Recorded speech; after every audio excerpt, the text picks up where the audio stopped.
Nous voici arrivés à Yellowstone, un parc qu'on a envie de visiter depuis très longtemps. Alors on sait déjà qu'on va voir des geysers et on espère très fort voir des bisons, il y en a plein dans le parc. On vous emmène ?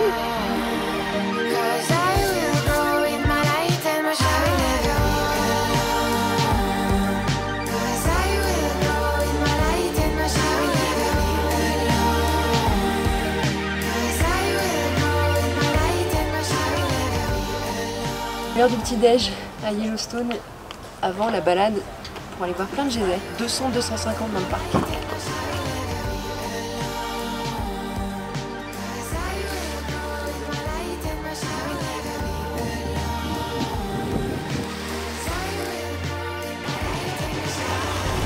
C'est assez fascinant, c'est qu'en fait tous ces trucs-là sont un peu connectés entre eux. J'ai Bijou derrière moi qui est en éruption constante. Quand il s'arrête, c'est Géant qui prend le relais. Bon, la dernière fois, c'était il y a 7 ans. On est à la Morning Glory Pool qui est en train de changer de couleur malheureusement parce que les gens ont jeté beaucoup de déchets. La température de l'eau a baissé et les bactéries oranges ont pris le dessus. Ça reste quand même très beau. Alors, derrière moi, il y a le Blue Star Spring. C'est un petit geyser tout bleu. Et pour la petite histoire, dans les années 60, il y a un bison qui est tombé dedans et qui est mort bouilli. Et apparemment, ça a senti la soupe de bœuf pendant plusieurs jours. Je prépare un petit sandwich grilled cheese, tortilla, cheddar, ça va être nickel. Old Faithful Inn, un superbe hôtel qui a un peu plus de 100 ans et qui vaut vraiment le détour, il est super beau. L'hôtel n'est ouvert que l'été, l'hiver il est fermé. Il y a un gardien qui est engagé pour le garder tout seul. Ça ne vous rappelle rien ?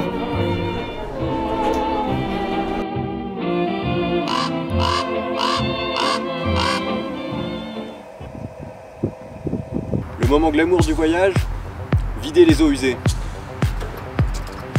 Sortez votre petite rallonge de tuyau, branchez votre tuyau, tournez le robinet et bouchez-vous le nez.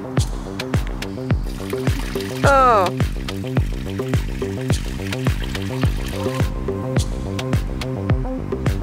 Deuxième étape, remplir le réservoir d'eau propre.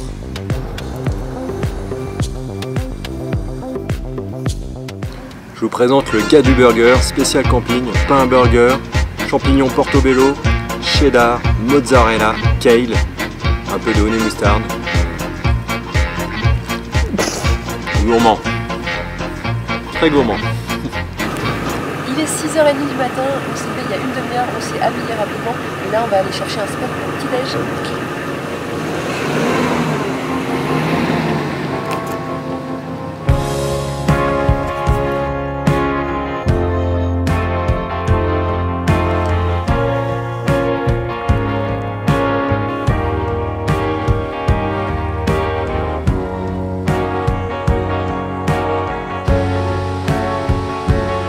On s'est arrêté sur le bord de la route parce qu'il y a 3 bisons en train de manger. Trop cool, c'est les premiers qu'on voit depuis le début du road trip. J'adore les bisons. Oh, il y a un oiseau qui s'est posé dessus.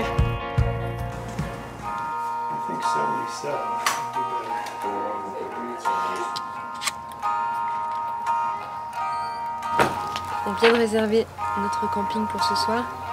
Emplacement 77 et j'ai pris des petites infos sur comment reconnaître les animaux.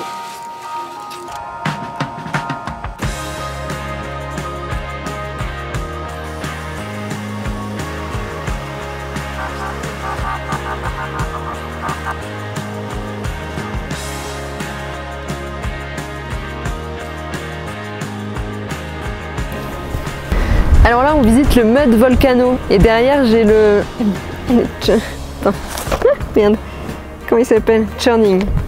Là on visite le Mud Volcano et derrière moi j'ai le Churning Cauldron et on n'a pas encore inventé l'odorama mais je vous laisse imaginer une espèce d'odeur d'œuf dur pourri. Voilà. Ah, c'est par vague.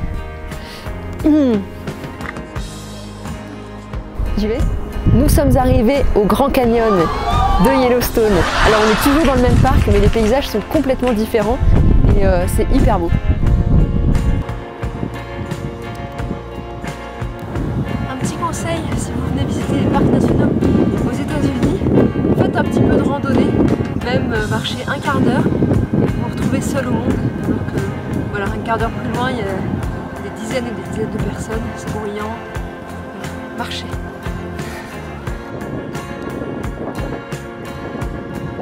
Bon, c'est bon. Ça, je trouve que ça rend pas terrible en fait. Arrête. Je trouve que ça rend pas ouf. Quand on vous parlait de la foule, marchez.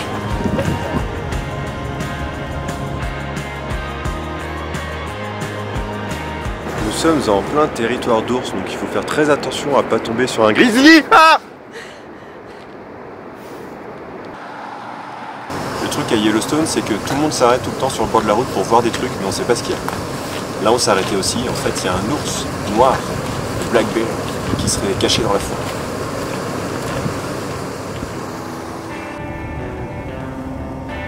Catastrophe naturelle en 1988, un tiers de Yellowstone a brûlé. Comme vous le voyez derrière moi, il reste quelques cicatrices. 25 000 pompiers sont intervenus pour calmer les 50 et quelques foyers qui étaient considérés à l'époque comme une catastrophe naturelle, est aujourd'hui vu d'un plutôt bon œil.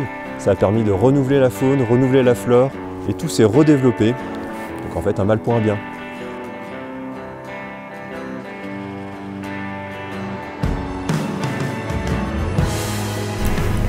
Quand on vous parle de nos voyages en van, il y a une question qui revient très souvent, c'est celle des douches. Comment on fait pour se laver? Alors il y a plusieurs options.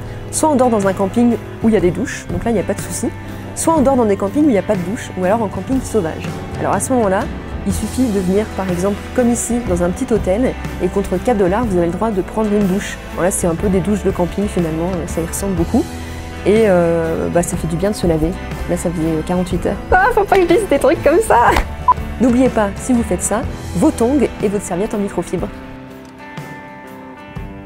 On s'est arrêté par erreur ici parce qu'on pensait qu'il y avait un visitor center. En fait, pas du tout. Par contre, il y a un pronghorn, vous voyez, juste là, juste à côté.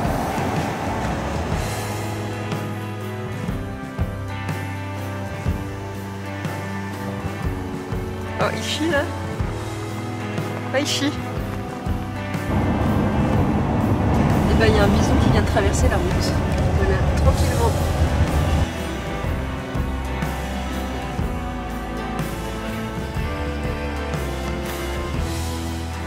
Pour notre dernière nuit à Yellowstone, on va dormir dans la tente de toit.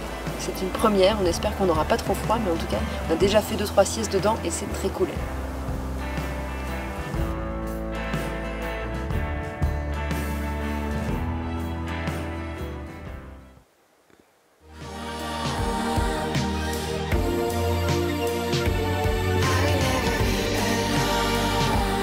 Après la randonnée, autre astuce pour être seul au monde à Yellowstone, se lever tôt.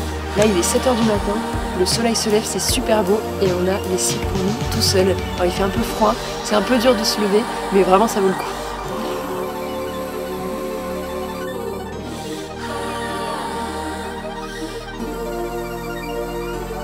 Toujours à Yellowstone, nous sommes à Mamato Springs, où se trouvent plein de petites terrasses où vivent des micro-organismes par millions qui donnent ces couleurs. Je vais recommencer grâce aux micro-organismes qui vivent au soleil, dans les gaz, tout ça.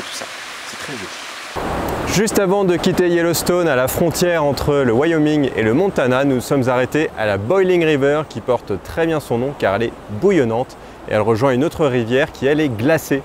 Donc on peut se baigner là vraiment à la jonction entre les deux, mais il faut vraiment trouver l'équilibre parce que soit c'est hyper froid, soit c'est méga chaud et juste au milieu, c'est nickel.